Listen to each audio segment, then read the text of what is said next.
Hello friends, welcome back to my YouTube channel Pushpa Tiwari GPI। तो कैसे हैं आप सब? आइए आज हम आपको दिखाने वाले हैं और बताने वाले हैं आपको कि ये है 7 भाइयों बहनों की कहानी, जो कि देख सकते हैं आप लोग यहाँ पर। ऐसे सबसे लास्ट वाला जो है वो बहन है इनकी, और ये लोग 7 भाई हैं उनके। तो हम आपको बता रहे हैं कि यहाँ पर मुंडा समाज की एक कहानी है, जो कि अपनी ही बहन का मांस 7 भाई खाए थे। तो आइए हम इस कहानी को बहुत ही अच्छे तरीके से जानते हैं। तो फ्रेंड्स, बता दें आपको कि एक गांव में 7 भाई और एक बहन रहते थे, जो कि 7 भाई अपनी बहन से बहुत प्यार करते थे, बहुत ही मोहब्बत करते थे और बहुत मानते थे। उनका मानना था कि वो लोग निकल जाते थे अपने काम पर, और इनकी बहन घर का सारा काम निपटा करके और फिर अपने भाइयों के लिए बहुत ही अच्छा खाना बनाती थी।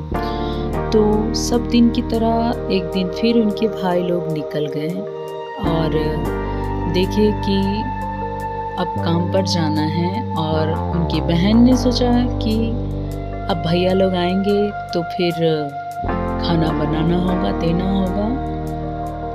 तो इसीलिए वो साग काट रही थी। जब वो साग काट रही थी तो उनका हाथ अचानक से कट गया, और उनका हाथ जब कटा तो वो सोचे कि अगर मैं ब्लड को कपड़े में पोंछूंगी तो भैया लोग सवाल करेंगे, इससे अच्छा मैं दीवार में साफ कर देती हूँ। लेकिन जब उन्होंने सोचा कि जब दीवार में साफ करेंगे तब भी ये सवाल रहेगा भैया का कि ये ब्लड कहाँ से आया, तो उसके लिए बहुत ही ये सोचने वाली बात हो गई थी कि जब भी वो ऐसा करे तो उनके भाई सवाल खड़ा करेंगे ही करेंगे। फिर उसके दिमाग में आया कि एक काम करते हैं, जो हम साग बना रहे हैं वो उसी साग में हम अपना ब्लड साफ कर लेते हैं। ऐसा करने के बाद जब उनके भाई जंगल की ओर से घर आ रहे थे तब उन्हें बहुत जोरों की भूख लगी। सारे भाइयों ने अच्छे से नहा धोआ करके और तैयार हो गए खाना खाने के लिए। उनकी बहन ने रोज की तरह उनका खाना परोसा, और जब खाना परोसा तो देखा कि उनकी बहन डरी हुई थी। फिर भी उसने सबको खाना अच्छे से दिया, और देने के बाद फिर उनके भाइयों को तो खाना बहुत टेस्टी लगा। और रोज की तरह आज खाना बहुत ही टेस्टी बना है। बात क्या है बताओ? उसकी बहन डरते डरते बोली कि नहीं भैया, हम जैसा खाना रोज बनाते हैं वैसा ही आज भी बनाए हैं। तो फिर उसकी बहन ने कहा नहीं, आज का खाना बहुत टेस्टी है और बहुत ही लाजवाब है। बताओ तुमने आज खाना में ऐसा क्या डाला है जिससे खाना टेस्टी लग रहा है? उसकी बहन डरते हुए कहती है, भैया मेरे हाथ कट गए थे और मैंने ब्लड इधर उधर ना पोंछने के बजाय मैंने उस साग में अपना ब्लड पोंछ दिया। फिर उनके भाइयों के दिमाग में ये बात आया कि जब मेरी बहन का ब्लड इतना अच्छा है तो उसका मांस कितना अच्छा होगा। फिर ये भाई सोचे कि क्यों ना अपनी बहन का मांस बना के खाया जाए। जब वो अपने छोटे भाई से बोलते हैं कि जब बहन का ब्लड से इतना टेस्टी खाना बना है तो फिर इसका मांस कितना अच्छा होगा।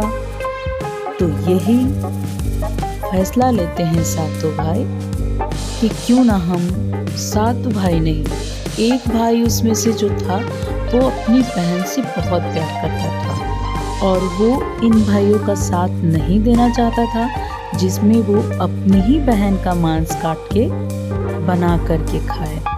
तो ये लोग उसको बोलते थे कि मैं जैसा बोल रहा हूँ वैसा तुम्हें करना होगा, लेकिन फिर भी उसका भाई अपनी बहन को ऐसा नहीं करना। एक दिन उनके भाई लोग उनको बोलते हैं चलो एक जगह शादी है, शादी में चलते हैं। उनकी बहन ने बोला हो सकता है मेरे भैया शादी के लिए मुझे ले जा रहे हों। तो वो ले जाने लगे।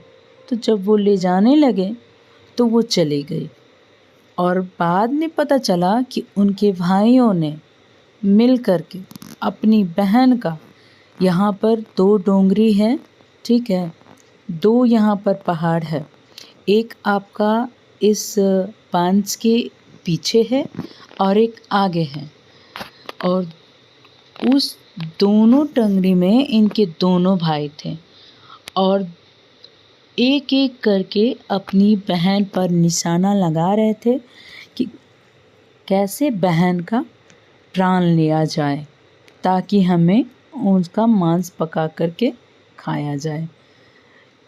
तो फिर सारे भाई निशाना लगाते हैं, सारे भाइयों का निशाना चुक जाता है, लेकिन एक जब छोटा भाई रहता है, जब उसकी बारी आती है तो वो तो पहले रोता है कि नहीं नहीं मैं ऐसा नहीं करूँगा, लेकिन उसके जब बड़े भाई हैं उनको बोलते हैं कि क्यों नहीं करोगे, तुम्हें करना पड़ेगा, अगर तुम ऐसा नहीं करोगे तो बहन के साथ तुम्हें भी मार दिया जाएगा। फिर उनका भाई डरते डरते ऐसा करता है कि निशाना लगाता है, और बाकी के 6 भाइयों का निशाना तो नहीं लग पाया था, लेकिन छोटे वाले जो भाई थे, जो कि अपनी बहन से बहुत प्यार करते थे, बहुत मानते थे, उनका निशाना लग गया। तो फ्रेंड्स, उनकी बहन उसी टाइम गिर गई और उनकी प्राण चली गई। ऐसा कहा जाता है। ये जो आप देख रहे हैं ना, ये उन्हीं के मांस से उपजा हुआ जो है ये बांस है, देख सकते हैं आप। और जैसा कि जब भी वो आए और मारे तो उनकी बहन चली गई, उनकी बहन चली गई तो उनके भाई लोग लेकर के घर आए और अच्छे से उनका बोटी मतलब काट काट कर और उनका मांस पकाने का तैयारी करने लगे। लेकिन फिर भी उनका छोटा भाई इतना रो रहा था, बहुत रो रहा था। तो लास्ट में क्या किए कि उन्होंने ऐसा किया कि सारे भाइयों ने मिलकर के सोचा कि क्यों ना छोटे को यहाँ से भगाया जाए, क्योंकि ये हम लोगों को मांस बनाने में डिस्टर्ब करेगा। इसीलिए उसे ये लोग क्या कहते हैं कि तुम ये लो रस्सी और इसमें इतना लकड़ी लाना ताकि उसका मांस पक जाए। तो ये जब जंगल जाता है तो देखता है कि इतनी छोटी रस्सी से इतना सारा लकड़ी कैसे ले जाऊं। फिर देखता है वहाँ पे एक सांप मिलता है। वो बोलता है कि चलो मैं बंध जाता हूँ, बस यही है कि तुम मुझे ज़ोर से मत पटकना। फिर लकड़ी लेकर के तुरंत वो आ जाता है। फिर उसके भाई बोलते हैं मैं तो इसे लकड़ी लाने भेजा था, इतनी जल्दी आ गया।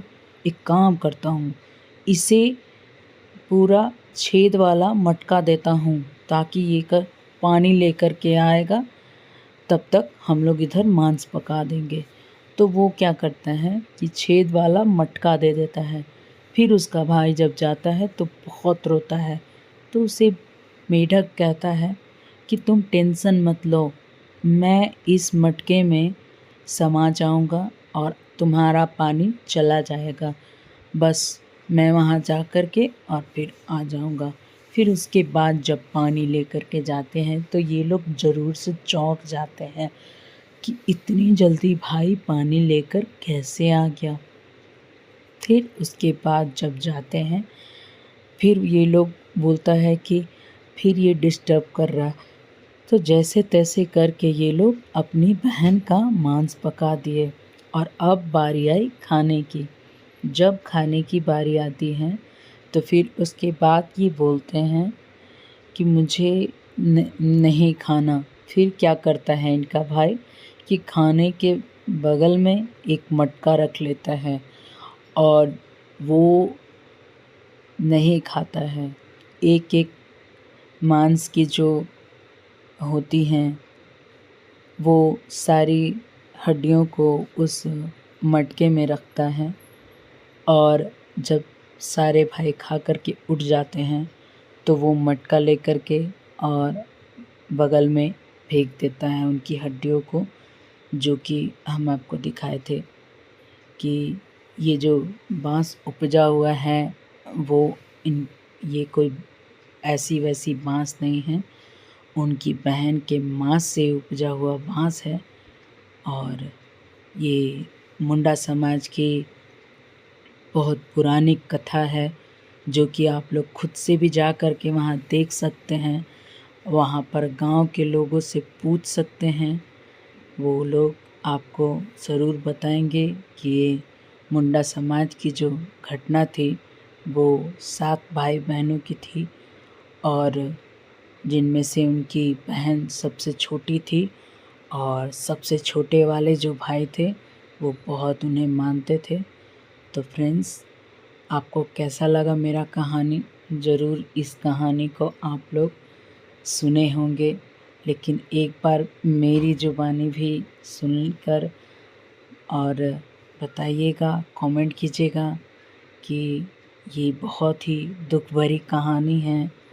और आप लोग ज़रूर एक बार यहाँ पर जा कर के और देखिएगा कि क्या सच्चाई है। और एड्रेस हमारे डिस्क्रिप्शन में दिया हुआ है, देख लीजिएगा और उसके बाद ज़रूर जाइएगा। फ्रेंड्स, मेरे वीडियो को लाइक कर दीजिएगा और मेरे चैनल को सब्सक्राइब। Bye bye friends.